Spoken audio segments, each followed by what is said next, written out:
This we'd organize this session just to, I suppose, for hospital leads to just kind of tune in and answer any questions that you might have.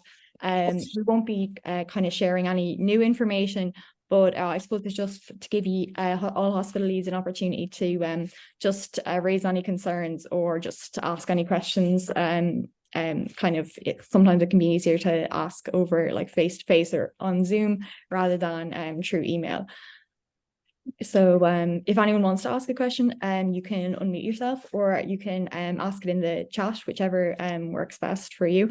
And we are currently recording this meeting, but if you would like to ask a question and you'd rather that it wasn't recorded, you can just let me know in the chat and we can pause the recording if that would work better.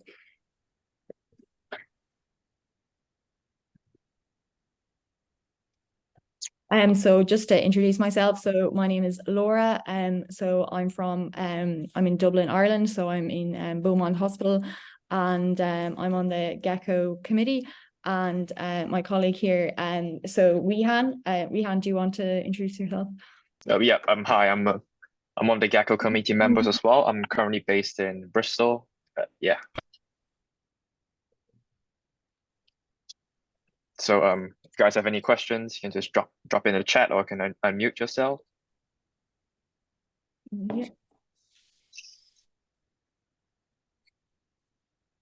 Yeah. So we had a question in regards to someone is currently a hospital lead at a certain center and then they're going to be moving. So yeah, it's definitely possible to change your center. If you're the hospital, we can remove you as the hospital lead from the hospital that you're currently at. If you can private message your email just so we can do that and just tell us the hospital. But we can't we can check whether the hospital you're moving to already has a hospital lead. It's possible that they do already have a hospital lead and they could already have a team set up there already, in which case you'd be able to join them, but you may not be able to register as hospital lead if the new hospital you're moving to already has a hospital lead. So it would depend on whether they already have a team set up at the new hospital. But yes, that's no problem. We can remove you as the hospital lead from the place that you're going to be leaving.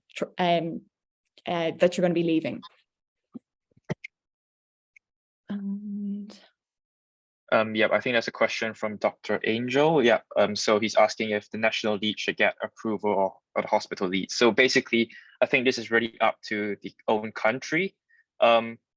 So I think like for some certain countries, for example, in Italy, there's like you need to get a national approval. So hospital leads, it's basically up to the own hospital. So we wouldn't actually be able to like answer this question for you, but it's best for you to check if your hospital needs a certain like approval in order to conduct the study. And you can also contact your national lead as well. I hope that answers your question. Hi, Dr. Mohamad.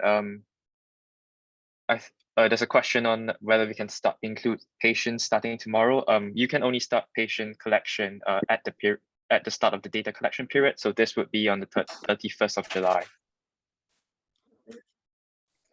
Yeah, and I might just try and share my screen so I can just share the protocol. Are you able to see the protocol there? I'll just go up to the so on the pages and have a timeline.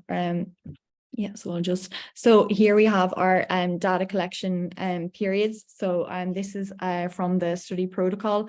So each period is a 2-week collection period, and we're kind of being specific about the periods to try and ensure that there's no overlap. And then we'll have 30-day follow-up for these patients and also 1 year follow-up.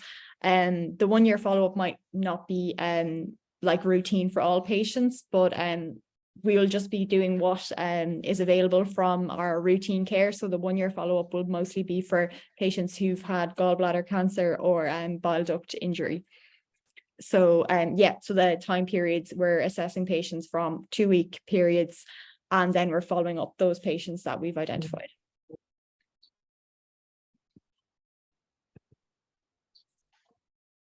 And I'll And just, we've got a question, sorry, from Dr. Khan just now. I think you might want to take this, I guess. So he's asking if he still needs to register his team getting the work. Doctor, drop an email. Yeah, you can drop an email to the Gecko email if you want. Yeah, or you can message me in WhatsApp, whichever works better. So yeah, we can do that. Just say that you're currently leaving whichever center you're currently leaving, and that you'd like to set up the new center, and yeah, we can arrange that, no problem. And in regards to the question for which periods to include, this is optional and depends on how the workload and if you're available to how many periods you can feasibly do. So each team is going to be assigned to a 2-week period, but if the team would like, they can do more than one period, or a different group of data collectors can be responsible for the second period. But it's totally optional. Depends on how much you can manage and any time restraints that you might have or time limits. It just might be more, I suppose it's more manageable to break it into 2-week blocks rather than given an extended period of time and then having really large amounts of patients to include and follow up.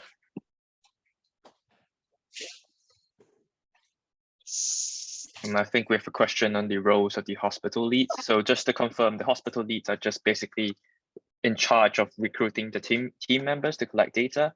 So overall, like coordination, like processes, for example, if your hospital needs like approvals or applications to get approval, that would basically be within your role. I think we sent out a hospital lead pack as well, which states like more details and stuff of what you're supposed to do as a hospital lead. So if you could maybe like check on that as well, that would be great. And just in regards to REDCap, yeah, if you want, so we're going to be looking at patients over a 2-week period. So yeah, we can, you can like document that patient to be included on the day of cholecystectomy as you go, and then at the end of the 2-week period, just make sure that each patient was identified. But yeah, you can do it as you go along, or at the end you can identify each patient, and yeah, we'll be following them up then for 30 days. So just a question on the hospital lead pack. So I'm just going to get the link for that and put it into the chat. And the periods being assigned. So I'll just put this in here. So the link is the hospital lead pack is here. And just in regards to can team members move between groups? So in regards to, we just need to have a team for set up for, say, each a 2-week collection period in each hospital. A team member can do another period with a different team, but we just need to make sure that there's no overlap. So if there's multiple teams at the one hospital, you just need to make sure that so we'll have one hospital lead for each hospital, but if that hospital lead wants to have different teams for each period, that is possible. And the reason we've kind of put the periods out like that is so hopefully we won't get overlap of patient data. But yes, data collaborators can, so say data collectors can work with different time points, but they'll be working with, say, 1-2 week period at a time, and then they'll be working with a different one. And the periods, so I'll just share my screen again. Yeah, so this is, so the data collection periods are in the protocol, and this is just the different data collection periods. So the study time periods just get the page number, are on page 4 of that document, the global surge one. And also we have, say, a study homepage where we update information regularly. So that's the study homepage where we'll include all newer details for the study. So, and then the package, so we had some consent. So in regard to patient consent, that will differ depending on your center. So some centers, if the study is approved as an audit and the data is they're happy that the data is completely anonymized, patient consent may not be necessary. But yes, if the center, your center requires formal ethical approval, and if it's making ethical so if they're requesting like formal ethical approval and individual patient consent, yes, the consent can be done afterwards for patients who are identified that they can participate in the study. Consent can also be done beforehand, but yeah, just that will depend on your center's requirements, and they will probably just require that consent is just done at any stage because they'll require it for their documentation. So yeah, it can be done post-op, and the requirement, whether or not you require consent, will depend on what your hospital is asking for in terms of ethical requirements. Because if the study is registered as an audit, it might not require individual patient consent. So that will depend on your center. So the main site, so in Edinburgh, has applied for, and I do believe it has obtained approval, and I haven't come across the possibility of a reliance agreement yet, but I can look into that. I haven't heard about that, but I know that some centers have asked for the letter of approval from the primary site. So I can definitely just check with our primary center to see if that would be a possibility, and I can then let everyone know whether or not that's a possibility. So the team members, so yeah, so we're going to have a specific team for each 2-week period, and one person, if they want to be on multiple 2-week periods, that's fine, but we just need to have a team registered for each 2-week period, and that when they're doing that 2-week period, that they're not kind of confusing it with other periods. So then when we have the next, so when we're doing an independent data validator, so I'll just see if I can get that from the protocol.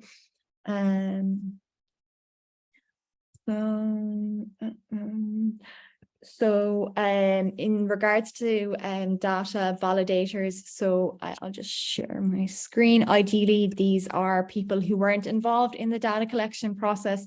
So people who were not hospital leads and people who are not collecting the data.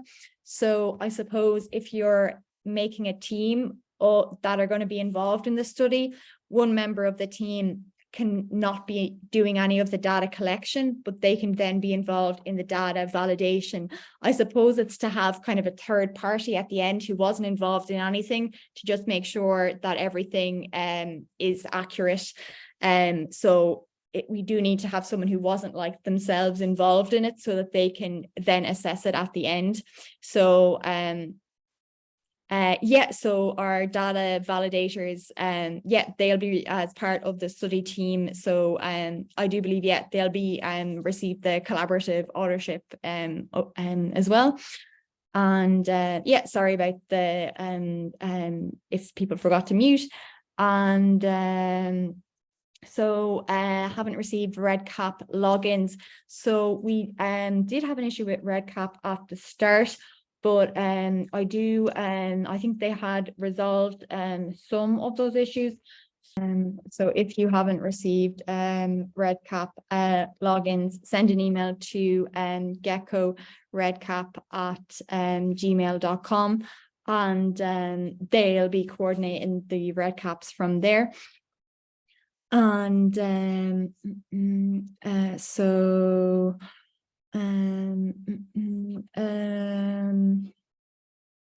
yeah, Wehan has answered some questions in the chat. So a data use agreement.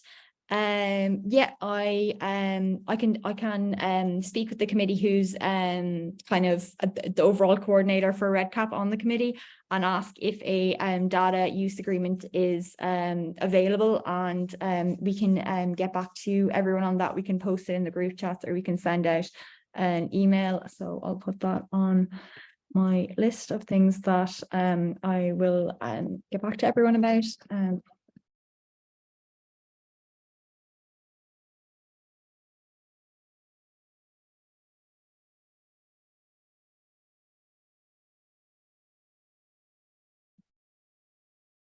And so messaged about so a simulation session. So yeah, we will be having a launch webinar closer to the time, and we hope that we can we'll be providing more videos and guides closer to the time. But at the moment, because we're identifying patients within a certain 2-week period, and those periods haven't come yet, we're not entering any patients until the data collection period starts.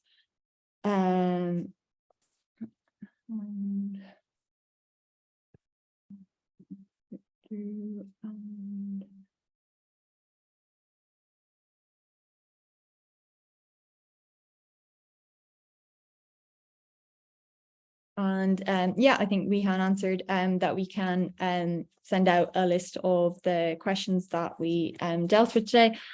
And so someone messaged that it's customary for the hospital to follow routine cholecystectomy patients for 2 weeks only. So that is something that I will need to get in touch with the team about, because I know I know in Ireland, for example, not all patients are followed up for a year, so it wouldn't be seen as routine to follow everyone up for a year. So I will just so I'll get in, I'll mention that to the committee, because we do want the study to be considered, like, we don't want it to be outside of routine care. So yeah, I can raise that with the committee.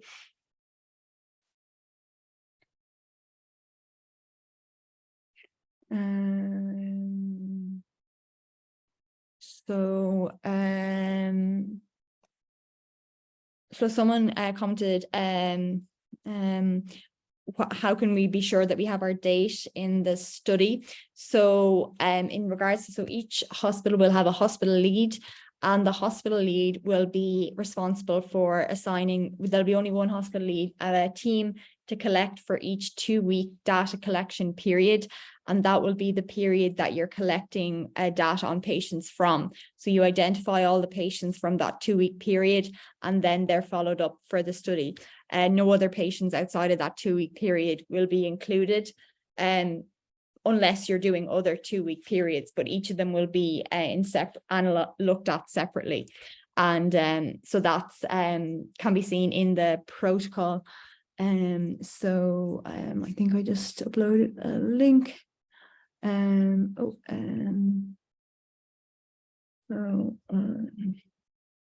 this is the protocol. Yeah. So the study protocol, and for everyone to access, and it is I think I might have direct messaged the study homepage instead of, and this is the study homepage, and the protocol is included on that. Yeah, someone else commented about the 1 year follow-up, since it wouldn't usually be routine.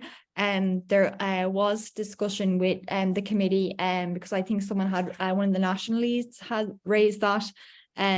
So that it wouldn't usually be routine, but they were considering amending the protocol to have the 1 year follow-up to include patients who were only I suppose required 1 year follow-ups, like specifically gallbladder carcinoma and patients that had bile duct injury. But yeah, I do believe the committee is currently considering like amending the protocol so that that can reflect local practices. And yeah, that is definitely something that I'll remind the committee of, and to see how the progress is going on that. Yeah, so somebody had a question about so how do you know that the data is going to be included? So I'll just bring up that section of the protocol. So it's on page 24.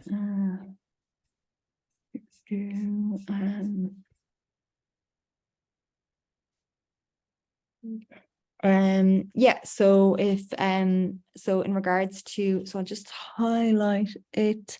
So we have our so for so hospital leads, so data, it's important that any data included in the study is accurate, and the data validation is an important part of that, because the validators will check that all the patients were included and that no particular patients were excluded, and that the data isn't biased, and if, say, some patients were accidentally excluded. And if there was a substantial amount of data that wasn't finished, that wasn't completed, or that a significant number of patients were left out, and then a decision may be made that that data may need to be excluded. But I don't believe that we have an official kind of set point. But we will, of course, if any data is missing, we would like to work with that centre first and see if those issues can be addressed, if they can identify and get the have the data available. And the data validators play an important part of to see how accurate the data was, and to make sure so all eligible patients were included.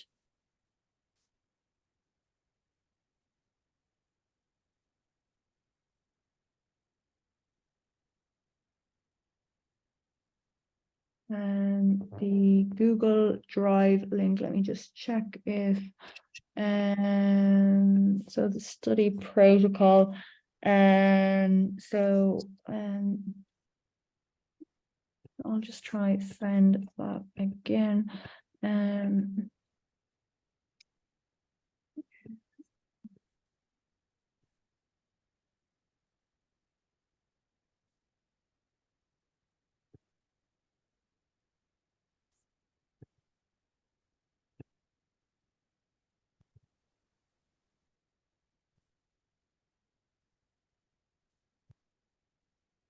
So I'll just share the protocol link as well, if someone hasn't been able to access that from the previous link.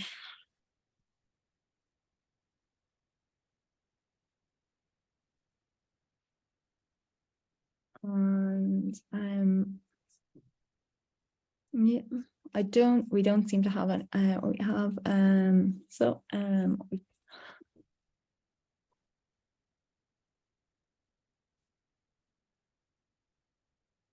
so if anyone has any extra questions, you can send them in the chat, or you can unmute yourself if you'd like also.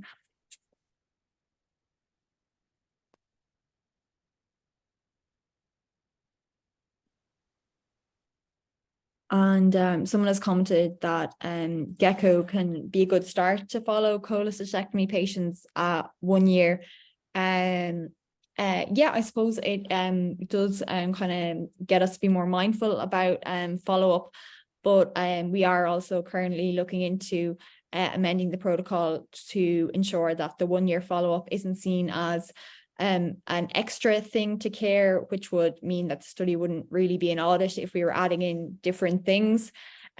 So I will make sure to raise that with the committee to try and finalize that, because that can be an issue with getting the study approved as an audit, if we're actually adding in something extra to the care protocol.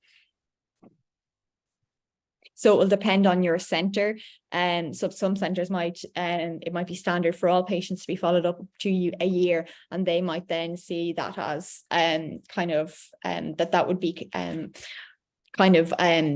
reflective of an audit, whereas other centers might not accept that as standard practice and something that they would be happy to approve an audit for.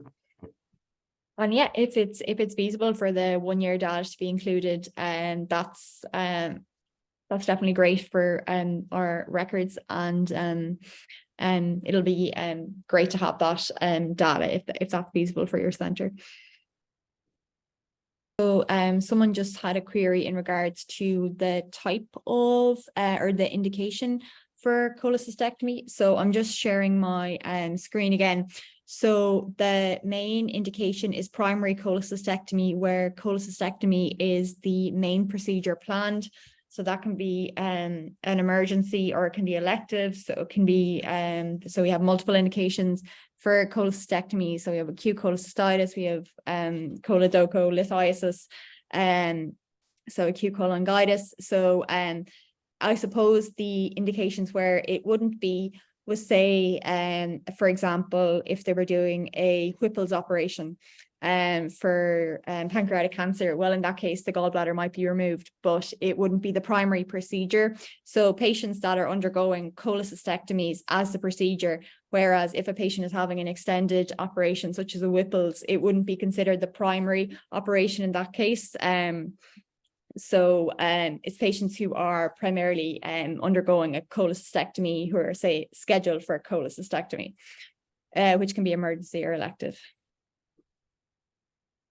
And we open and laparoscopic or robotic approaches can all be included.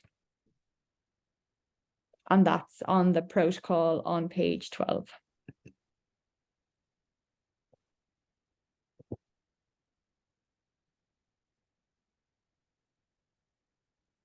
Does anyone else have any questions?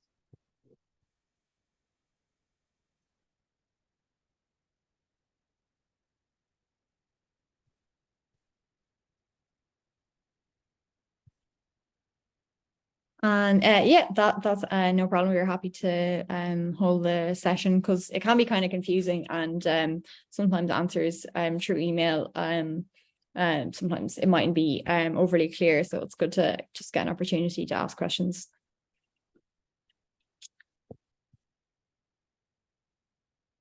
And of course, you can always email us.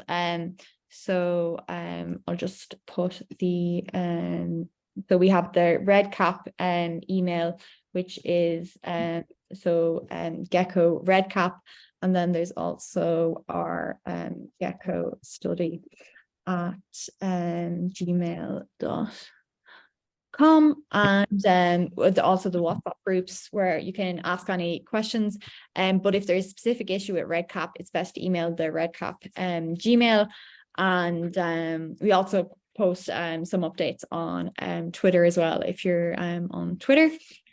So thanks so much to everyone for coming. It's great to have you all here.